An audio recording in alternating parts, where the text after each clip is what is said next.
Hello students, मेरा नाम है डॉक्टर विकास गोयल और हमारा कोर्स चल रहा है C programming language. C programming language पे अब तक हम 12 वीडियो लेक्चर अपलोड कर चुके हैं। लास्ट लेक्चर में हमने सीखा था कि किसी भी सी प्रोग्राम का स्ट्रक्चर कैसा होता है और उसके क्या क्या मेन पार्ट होते हैं। तो होपफुली आपको 7 के 7 सेक्शन समझ में आ गए होंगे। स्टिल कोई पॉइंट आउट होगा तो फर्दर लेक्चर्स में क्लियर हो जाएगा। तो इस लेक्चर में हम देखेंगे compilation and execution of a C program. तो सी प्रोग्राम को कंपाइल कैसे करते हैं और उसके बाद उसको फाइनली एग्जीक्यूट कैसे करते हैं। तो there are various ways to write the C program, उसके बाद compile the C program and run the C program. तो हम उनमें से आज कुछ तरीके देखेंगे, तो ध्यान से देखिएगा, होपफुली समझ में आ जाएगा। अब आपको पता है कि आप जो भी प्रोग्राम लिखते हैं वो हाई लेवल लैंग्वेज में लिखते हैं, क्योंकि वो इंग्लिश टाइप लैंग्वेज होती है जो ह्यूमन अंडरस्टैंडेबल होती है। बट आपका जो कंप्यूटर है वो मशीन, बाइनरी और लो लेवल लैंग्वेज पे काम करता है। तो अब उस हाई लेवल सोर्स कोड को मशीन लेवल लैंग्वेज में चेंज करना, that is the job of compiler. अब एक compiler is a system software. तो पहली बात तो कंपाइलर एक सॉफ्टवेयर है, कोई हार्डवेयर पार्ट नहीं है। तो एक सॉफ्टवेयर है जो किसी ना किसी प्रोग्रामिंग लैंग्वेज में लिखा है, और जो सी का कंपाइलर है वो सी प्रोग्रामिंग लैंग्वेज में ही लिखा है। और साथ के साथ ये सिस्टम सॉफ्टवेयर है। सिस्टम सॉफ्टवेयर का मतलब ऐसा सॉफ्टवेयर जिसकी जरूरत कंप्यूटर को पड़ती है कुछ स्पेशल काम करने के लिए। ठीक है, कंप्यूटर तभी काम कर पाएगा उस हाई लैंग्वेज सोर्स कोड पे जब उसको हम मशीन लेवल लैंग्वेज में बदल देंगे। तो this job is done by compiler itself which converts a high level language program into machine और बाइनरी लैंग्वेज, वो आपको पता है। तो अब सी प्रोग्राम को कंपाइल और एग्जीक्यूट करने के स्टेप्स देख लेते हैं। तो सबसे पहले firstly source code is written in some editor. तो एडिटर होता है कोई भी ऐसा प्लेटफॉर्म जिसमें आप सोर्स कोड लिख सकते हैं, उसको एडिट कर सकते हैं, उसको मॉडिफाई कर सकते हैं। ठीक है, तो जैसे आप भी कुछ एडिटर्स यूज करते हैं जनरल लाइफ में। जैसे अगर आपको कोई लेटर लिखना हो कंप्यूटर में तो जनरली आप एमएस ऑफिस का यूज करते हैं, उसमें माइक्रोसॉफ्ट डॉक्यूमेंट का यूज करते हैं। उसके अलावा आप नोटपैड का यूज कर सकते हैं। तो बहुत सारे ऐसे एडिटर होते हैं जो हमें अवेलेबल हैं। तो इसी तरह सी लैंग्वेज प्रोग्राम को भी किसी ना किसी एडिटर में लिखा जाता है। तो secondly compiler compiles the source code. तो मतलब जो आपने सोर्स कोड लिखा उसको कंपाइलर जो है वो कंपाइल करता है, उसके सिंटैक्स एरर वगैरह चेक करता है and convert it into machine code if no syntax error is found. तो अगर कोई सिंटैक्स एरर उसको नहीं मिला तो उसको मशीन कोड में चेंज कर देगा। क्लियर हो गया? ठीक है, तो जो भी कंपाइलर आप यूज करेंगे जनरली उसमें कंपाइल बटन होता है या शॉर्टकट की होती है Alt + F9। तो Alt + F9 दबाएंगे तब भी ऑटोमेटिकली प्रोग्राम कंपाइल होना स्टार्ट हो जाएगा। लास्ट है third, lastly we will run the machine code on the machine. तो फाइनली जो आपका मशीन कोड बन चुका है उसको हम एग्जीक्यूट करेंगे। जिस भी तरह की वो इनपुट आउटपुट डिमांड करेगा या प्रोवाइड करेगा हम उसको देखेंगे। तो अगर आपको प्रोग्राम रन करना है तो आप रन बटन पे क्लिक कर सकते हैं, या एक शॉर्टकट होता है Ctrl + F9। तो Alt F9 से आपका प्रोग्राम कंपाइल होता है और Ctrl F9 से आपको प्रोग्राम रन होता है। तो क्लियर? तो पहले प्रोग्राम लिखेंगे, फिर उसको कंपाइल करेंगे, चेक करेंगे उसमें कोई सिंटैक्स एरर रह गया। तो अगर उसमें कोई सिंटैक्स एरर नहीं है तो प्रोग्राम मशीन कोड में चेंज हो जाएगा।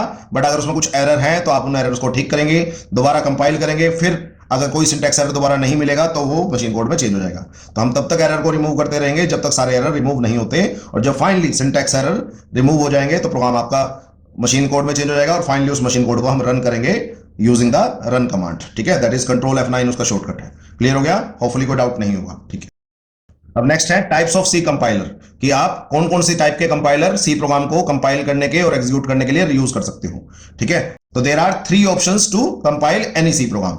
आप ऑफलाइन कंपाइलर यूज कर सकते हैं, आप ऑनलाइन कंपाइलर यूज कर सकते हैं, और आप ऐप कंपाइलर्स भी यूज कर सकते हैं। तो फर्स्ट स्टार्ट करते हैं ऐप कंपाइलर से। तो आज की डेट में काफी मोबाइल ऐप है जिसमें आप सी प्रोग्राम लिख सकते हो, उसके बाद उसको कंपाइल कर सकते हो और फाइनली रन कर सकते हो। तो मैंने कुछ ऐप के नाम आपको लिस्ट अप किए हैं, आप चाहे तो ये यूज कर सकते, नहीं तो कुछ और ऐप्स भी आप सर्च कर सकते हैं। तो फर्स्ट है कोडिंग सी ऐप, आज इसके डेमोस्ट्रेशन हम देखेंगे। मोबाइल सी ऐप, ऑनलाइन कंपाइलर ऐप। ठीक है, तो इन कंपाइलर्स का फायदा क्या है कि आप किसी भी टाइम मोबाइल पे कोई भी प्रोग्राम रन और एग्जीक्यूट करके देख सकते हैं। बट लिमिटेशन क्या है कि सिर्फ स्मॉल प्रोग्राम ही आप मोबाइल ऐप पे रन या एग्जीक्यूट कर सकते हैं। अब इसकी लिमिटेशन क्या है कि आप सिर्फ छोटे प्रोग्राम में ही आप रन या कंपाइल। तो अब इन ऐप का बेनिफिट क्या है? तो can practice programming on mobile. आप मोबाइल पे यूज कर सकते हैं, तो आपको कोई डेस्कटॉप या लैपटॉप पे डिपेंड होने की जरूरत नहीं है। बट इसकी लिमिटेशन क्या है कि स्मॉल सी प्रोग्राम्स को ही आप इस पे ऐप पे चला सकते हैं। अगर प्रोग्राम बहुत ज्यादा बड़े होंगे तो ऑब्वियसली आपको ये दिक्कत करनी स्टार्ट कर देगी। बट जो आपके कॉलेज लेवल के प्रोग्राम है वो आराम से ऐप पे एग्जीक्यूट हो जाएंगे, कोई दिक्कत नहीं है। तो दूसरा ऑप्शन है ऑनलाइन कंपाइलर्स। तो अब काफी फायदा है ऑनलाइन कंपाइलर्स का भी। क्यों? कि बिना कोई सॉफ्टवेयर इंस्टॉल करे अपने डेस्कटॉप और लैपटॉप पे आप वेबसाइट पे जाके अपने प्रोग्राम को लिख सकते हैं, कंपाइल कर सकते हैं और रन कर सकते हैं। तो ऑनलाइन कंपाइलर में some websites gives the IDE। IDE का मतलब होता है इंटीग्रेटेड डेवलपमेंट एनवायरनमेंट। तो जिस प्लेटफॉर्म पे आप अपना प्रोग्राम लिख सकते हैं for writing, compiling and executing any C program. तो कुछ वेबसाइट्स के मैंने नाम दिए हैं। First is onlinegdb.com, second is codepad.org, third है codechef kgdb.com, फोर्थ है jdoodle.com और फिफ्थ है ideon.com। तो आज के लेक्चर में हम एक प्रोग्राम ऑनलाइन gdb.com पे रन करके दिखाएंगे और एक प्रोग्राम आप इस ऐप पे चला के दिखाएंगे। लेट्स सी कि इनकी भी आपको डेमोन्स्ट्रेशन आनी चाहिए, ठीक है। तो लास्ट है ऑफलाइन कंपाइलर। ऑफलाइन कंपाइलर में क्या होता है, एक डेडिकेटेड सॉफ्टवेयर आप अपने डेस्कटॉप या लैपटॉप पे इंस्टॉल करते हो, जस्ट लाइक टर्बोसी और टर्बोसी प्लस प्लस। तो देख लेते हैं, use a full flashed IDE, IDE is integrated development environment, तो जिसमें आप प्रोग्राम लिख सकते हैं, कंपाइल कर सकते हैं और रन कर सकते हैं, लाइक टर्बोसी और turbo C plus plus, which are the combination of an editor. Editor भी होता है इसके अंदर और कंपाइलर भी होता है। तो इनबिल्ट एडिटर है और इनबिल्ट कंपाइलर है इस सॉफ्टवेयर के अंदर। तो आप चाहें तो इनको इंस्टॉल कर सकते हैं या फिर आप ऑन वेबसाइट पे एग्जीक्यूट कर सकते हैं या फिर आप ऐप पे एग्जीक्यूट कर सकते हैं। अब ऑफलाइन कंपाइलर्स का फायदा क्या है, अगर आपके सी प्रोजेक्ट्स बहुत बड़े हैं तो इट्स ऑलवेज गुड कि आप ऑफलाइन कंपाइलर्स को यूज करें for compiling and executing them. But अगर थोड़े छोटे प्रोग्राम है तो आप ऑनलाइन एग्जीक्यूट कर सकते हैं, और उससे छोटे प्रोग्राम है तो कॉलेज लेवल के प्रोग्राम है तो आप ऐप पे चला सकते हैं, ठीक है। तो होपफुली आपको समझ आ गया होगा कि ऑफलाइन कंपाइलर क्या होते हैं, ऑनलाइन कंपाइलर्स क्या होते हैं और ऐप कंपाइलर्स क्या होते हैं, और किस प्रोजेक्ट साइज के लिए कौन सा आपको कंपाइलर यूज करना चाहिए। अगर फुल फ्लैश प्रोजेक्ट्स हैं तो आप यूज कीजिए हमेशा ऑफलाइन कंपाइलर, दैट इज टर्बोसी और टर्बोसी प्लस प्लस। अगर थोड़े छोटे हैं प्रोग्राम तो आप वेबसाइट की हेल्प भी ले सकते हैं, और अगर आपके कॉलेज लेवल के प्रोग्राम है तो आप ऐप पे भी ट्राई कर सकते हैं। तो इस लेक्चर में हम एक प्रोग्राम आपको ऑनलाइन एग्जीक्यूट करके दिखाएंगे और एक प्रोग्राम आपको ऐप पे एग्जीक्यूट करके दिखाएंगे। नेक्स्ट लेक्चर से हम टर्बोसी और टर्बोसी प्लस प्लस यूज करेंगे फॉर कंपाइलिंग आवर प्रोग्राम्स, ठीक है। ओके, अब स्टार्ट कर रहे हैं कुछ सैंपल सी प्रोग्राम्स। उसमें स्टार्ट करेंगे प्रोग्राम 1। प्रोग्राम 1 को पहले हम अच्छी तरह समझेंगे, हर स्टेटमेंट को बिल्कुल अच्छी तरह क्लियर करेंगे अपने दिमाग में, और उसके बाद हम उसको ऑनलाइन वेबसाइट पे कंपाइल और एग्जीक्यूट करके दिखाएंगे, ठीक है। स्टार्ट करते हैं। तो फर्स्ट है प्रोग्राम 1। आप देख सकते हैं यहां मैंने डबल बैकस्लैश यूज किया हुआ है, इसका मतलब ये कमेंट है। इसी तरह hello world programme, again double backslash है तो ये सिंगल लाइन कमेंट है। इसी तरह bye Arun Kumar dated 17 June 2020, तो अगेन ये भी डबल बैकस्लैश से स्टार्टेड हो रहा है, तो इसका मतलब ये भी एक सिंगल लाइन कमेंट है, और कंपाइलर इनको बिल्कुल चेक नहीं करेगा, कोई सिंटैक्स एरर वगैरह की गलती नहीं निकालेगा।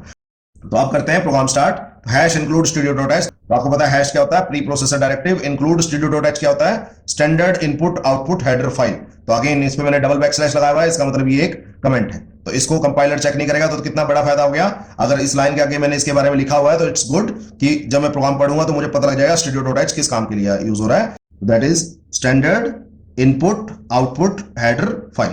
उसके बाद है हैश इंक्लूड conio.h, हैश है pre processor directive, include conio.h। conio.h की फुल फॉर्म होती है console input output header file. तो conio में con यहां से उठाया गया है, आई यहां से और o यहां से, तो console input output header file. तो आपको पता है हेडर फाइल किस लिए इंक्लूड करते हैं, अगर आप कोई भी बिल्ट इन फंक्शन यूज करते हैं अपने पूरे प्रोग्राम में, तो जैसे scanf, printf, clear screen, get ch वगैरह, तो उनकी डेफिनेशन आपके लिए आपको अप्रोप्रिएट हेडर फाइल्स को इंक्लूड करना पड़ता है। तो इसलिए मैंने यहां दो हेडर फाइल इंक्लूड की हुई है, studio.h और conio.h। अब किसमें कौन सा फंक्शन आता है उसकी बात अभी करेंगे। उसके बाद है वर्ड मेन। आपको पता है मेन नाम का फंक्शन है जो एम्प्टी पैरेंथेसिस है, तो इसका मतलब कुछ ले नहीं रहा। वर्ड का मतलब ये इसकी रिटर्न टाइप है तो कुछ देगा नहीं। तो मेन नाम का फंक्शन है, ना कुछ ले रहा ना कुछ दे रहा, तो इसके बारे में मैंने लिख दिया main function starting point of execution. तो आपको पता है ये मेन फंक्शन है और किसी भी प्रोग्राम में स्टार्टिंग पॉइंट ऑफ एग्जीक्यूशन होता है। तो अगेन ये कमेंट है तो कंपाइलर इसको इग्नोर कर देगा। तो इट्स ऑलवेज गुड कि put maximum comment in the program so that आपको प्रोग्राम का हर लाइन ऑफ कोड बिल्कुल अच्छी तरह समझ में आ जाए। मेन के बाद है ओपनिंग ब्रेसेस, का मतलब मेन बॉडी स्टार्ट होगी, ठीक है, ओपनिंग ब्रेसेस। उसके बाद ये है एक function that is known as clear screen. तो क्लियर स्क्रीन फंक्शन किस काम आता है, ये आपकी करंट प्रोग्राम की आउटपुट को प्रिंट करने से पहले अगर आउटपुट स्क्रीन पे कुछ भी पड़ा होगा या पिछले प्रोग्राम की आउटपुट पड़ी होगी तो उसको वाइप ऑफ कर देता है, साफ कर देता है। तो क्लियर स्क्रीन मतलब स्क्रीन साफ कर दे। तो जब भी किसी के पीछे पैरेंथेसिस लगी होंगी इसका मतलब वो एक फंक्शन है। तो क्लियर स्क्रीन क्या है, एक फंक्शन। तो it is a inbuilt function defined in conio.h। तो ये इनबिल्ट फंक्शन है और किस हेडर फाइल में डिफाइंड है, conio.h। तो जब भी आप क्लियर स्क्रीन यूज करेंगे तो आपको conio.h को हेडर फाइल को इंक्लूड करना पड़ेगा। अगर आप क्लियर स्क्रीन नहीं यूज करेंगे तो conio.h की जरूरत नहीं है आपको इंक्लूड करने की। तो समझ में आ गया क्लियर स्क्रीन फंक्शन क्या करता है, करंट प्रोग्राम की आउटपुट प्रिंट करने से पहले पिछले प्रोग्राम का अगर कुछ पड़ा है स्क्रीन पे, आउटपुट स्क्रीन पे, तो उसको वाइप ऑफ कर देता है, ठीक है। नेक्स्ट है printf, f stand for function. तो वाइवा में जनरली पूछा जाता है कि f का मतलब क्या है, तो this is print function. Again parenthesis लगी हुई है और इसके अंदर मैंने डबल कोट में लिखा हुआ है हेलो वर्ल्ड। तो प्रिंटफ के अंदर डबल कोट में जो भी लिखते हो वो एज सच आउटपुट स्क्रीन पे प्रिंट होता है। तो प्रिंटफ करता क्या है, it is again an inbuilt function, again inbuilt function है डिफाइंड इन studio.h। तो इसकी डेफिनेशन कहां पड़ी है, studio.h में। तो इसलिए आपने studio.h हेडर फाइल को इंक्लूड किया क्योंकि आपने printf फंक्शन को यूज कर रखा है। Use to print program output on standard output device that is monitor. तो कभी भी किसी भी प्रोग्राम की आउटपुट अगर आपको मॉनिटर पे प्रिंट करनी है, स्टैंडर्ड आउटपुट डिवाइस पे प्रिंट करनी है, तो आप किसका यूज करेंगे? printf का। क्लियर हो गया? उसके बाद get ch, अगेन आप देखेंगे यहां भी पैरेंथेसिस लगी हुई है, तो इसका मतलब ये भी एक इनबिल्ट फंक्शन है which is defined in conio.h, और ये किस काम आता है हम लेटर स्टेजेस पे बात करेंगे। काफी इंपॉर्टेंट है, काफी बार वाइवा में पूछा जाता है या इंटरव्यू में पूछा जाता है, तो ध्यान से इसके बारे में जब बताएंगे तो बात करेंगे। तो लास्ट है क्लोजिंग ब्रेसेस। तो जैसे ही क्लोजिंग ब्रेसेस मिली मेन फंक्शन की, तो program execution will end at closing braces. तो क्लियर हो गया? तो होपफुली हर चीज आपको समझ आई होगी। मैंने जितने भी कमेंट्स हैं वो रेड मार्क में लिखे हैं सो दैट आपको पता लग जाए। तो अच्छी बात होती है किसी प्रोग्राम में मैक्सिमम टू मैक्सिमम कमेंट लिखने की, सो दैट जब भी आप प्रोग्राम को पढ़ें तो आपको हर चीज क्लियर हो जाए कि किस लिए यूज हो रही है। अब इस प्रोग्राम को हम कंपाइल और एग्जीक्यूट करके दिखाएंगे ऑन ऑनलाइन कंपाइलर। मैं यूज करूंगा onlinegdb.com। ठीक है, देखते हैं कैसे रन करते हैं। ओके, ठीक है। हेलो स्टूडेंट्स, अब हम program 1 that is hello world program को अच्छी तरह समझ चुके हैं। होपफुली उसका हर स्टेप आपको बिल्कुल अच्छी तरह क्लियर होगा। अब हम उसको कंपाइल और रन करके देखेंगे on online compiler. Online compiler का मतलब आप वेबसाइट की हेल्प से अपने प्रोग्राम को लिखेंगे, कंपाइल करेंगे और रन करेंगे। ठीक है, तो मैंने फर्स्ट वेबसाइट आपको क्या बताई थी? onlinegdb.com। तो हम इस वेबसाइट को खोलते हैं। अब जैसे ही आप वेबसाइट खोलेंगे तो मेरे पास इस तरह की स्क्रीन आएगी जिसमें आप अपने प्रोग्राम को लिख सकते हैं। तो आप देख सकते हैं यहां क्या लिखा हुआ है, welcome to GDB online. GDB online is a online compiler. इसी की बात हमने की थी कि ये ऑनलाइन कंपाइलर है। एंड डीबगर टू, डीबगर का मतलब एरर रिमूव करना, for C, C plus plus, Python, PHP, Ruby, C sharp and many more. तो काफी लैंग्वेज के प्रोग्राम्स को आप ऑनलाइन इस वेबसाइट पे कंपाइल भी कर सकते हैं और रन भी कर सकते हैं। ठीक है, आप देख सकते हैं जितना भी सारा कंटेंट है वो हैश, एस्ट्रिक और एस्ट्रिक हैश के बीच में लिखा हुआ है। इसका मतलब ये सारा कमेंट है। तो मैं इसको रिमूव कर देता हूं पहले। उसके बाद अब हम हेलो वर्ल्ड प्रोग्राम लिखते हैं। तो अब एक इंपॉर्टेंट बात यहां पहले नोट कर लीजिए कि काफी ऑनलाइन कंपाइलर ऐसे हैं जो conio.h हेडर फाइल के साथ इश्यूज क्रिएट करता है। तो इसलिए मैं इस प्रोग्राम में conio.h को इंक्लूड नहीं कर रहा और साथ ही साथ उसके जो इनबिल्ट फंक्शन है क्लियर स्क्रीन और गेट ch को भी इंक्लूड नहीं करूंगा। अब लिखते हैं प्रोग्राम। तो सबसे पहले आपको पता है मैं प्रोग्राम का नाम लिखते हैं, डॉक्यूमेंटेशन सेक्शन।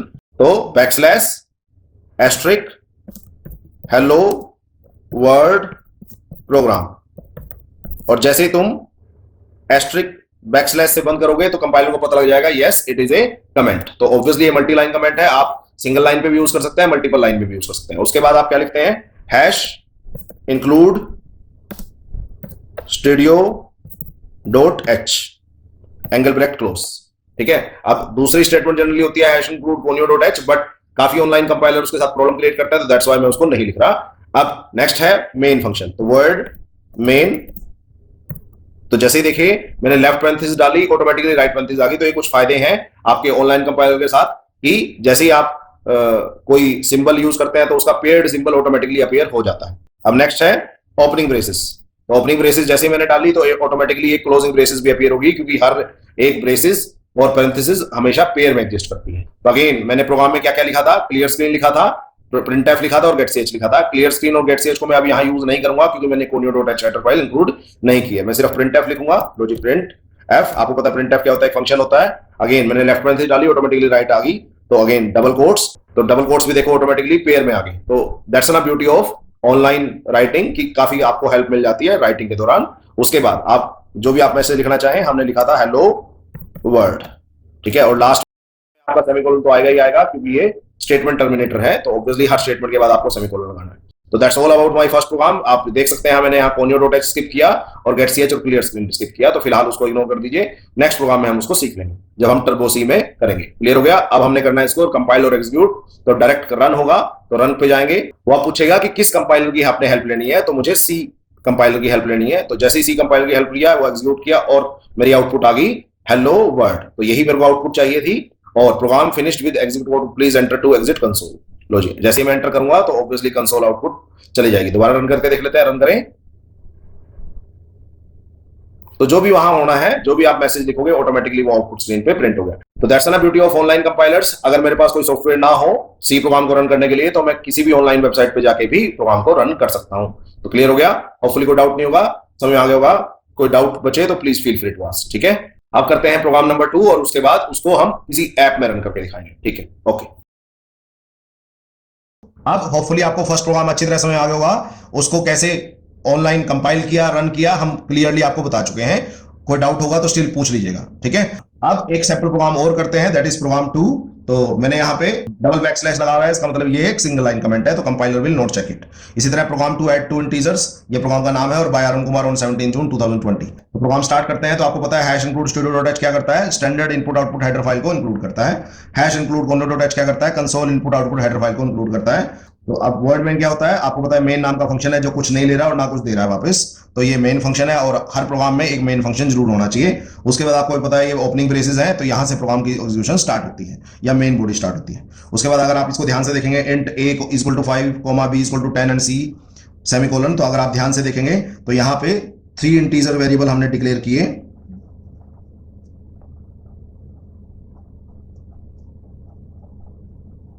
ठीक है, और 2 को एंड 2 आर इनिशियलाइज्ड, और 2 में मैंने वैल्यू भी डाल दी, ठीक है। 3 को मैंने डिक्लेयर किया और 2 में मैंने वैल्यू डाल दी ए और बी में। तो होपफुली समझ आ गया होगा। तो अब यहां देखिए हमने यहां डबल बैकस्लैश लगाया हुआ, तो ये सिंगल लाइन कमेंट है, तो कंपाइलर इसमें कोई सिंटैक्स एरर नहीं चेक करेगा। तो that's a good thing about commenting. उसके बाद आपको पता क्लियर स्क्रीन क्या होता है, इनबिल्ट फंक्शन होता है। आपको पता हर इनबिल्ट फंक्शन किसी न किसी हेडर फाइल में डिफाइन होता है, तो आपको पता है किस हेडर फाइल में डिफाइन होता है, defined in conio.h header file. तो इस हेडर फाइल में इसकी डेफिनेशन पड़ी है, ठीक है। तो अगर आप इस फंक्शन को यूज करेंगे तो आपको conio.h को इंक्लूड करना ही पड़ेगा। और आपको पता क्लियर स्क्रीन क्या करता है, प्रोग्राम की आउटपुट प्रिंट करने से पहले पिछले प्रोग्राम की अगर कोई आउटपुट होगी तो उसको वाइप ऑफ कर देगा, स्क्रीन को साफ कर देगा। उसके बाद आप देख सकते हैं इस स्टेटमेंट में क्या हो रहा है, ए और बी को ऐड करके हम किसमें डाल रहे हैं, सी। तो assign sum of A and B to C, तो ए और बी का जो सम है मैंने सी में डाल दिया। उसके बाद है प्रिंट एफ। आपको पता प्रिंट एफ क्या होता है, प्रिंट फंक्शन। तो ये एक इनबिल्ट फंक्शन है जो किस में डिफाइंड है, आपकी stdio.h में। तो ये इनबिल्ट फंक्शन है defined in stdio.h header file. तो क्लियर हो गया, होपफुली कोई डाउट नहीं होगा। आप देख सकते हैं इसने क्या प्रिंट किया, सम इज, जो भी आप टेक्स्ट लिखते हो वो एज सच प्रिंट होता है, तो sum is as it is लिखेगा। और परसेंटाइल डी का मतलब ये फॉर्मेट स्पेसिफायर है, आपको बताएगा कि जो आपकी आउटपुट आएगी वो किस फॉर्मेट में प्रिंट होगी। तो आप देख सकते हैं परसेंटाइल डी का मतलब होता है डेसिमल में, तो आपकी आउटपुट जो है वो डेसिमल में मतलब इंटीजर में प्रिंट होगी। तो सी की वैल्यू जो भी इंटीजर वैल्यू है वो प्रिंट हो जाएगी, ठीक है। उसके बाद गेट सी एच भी आपको पता है इनबिल्ट फंक्शन है। अगेन इनबिल्ट फंक्शन की डेफिनेशन जरूरी है, defined in conio.h header file. आपको हर चीज का मतलब पता होना चाहिए, ऐसा नहीं कि भी बस ठीक है लिखा हुआ है, तो पता होना चाहिए। तो गेट सी एच का फुल फॉर्म होता है गेट द करेक्टर, ठीक है, मैं लिख देता हूं, चलो, गेट द करेक्टर। काम क्या होता है बाद में बात करेंगे। उसके बाद लास्ट है क्लोजिंग ब्रेसेस। आपको पता है क्लोजिंग ब्रेसेस क्या होती है, प्रोग्राम एग्जीक्यूशन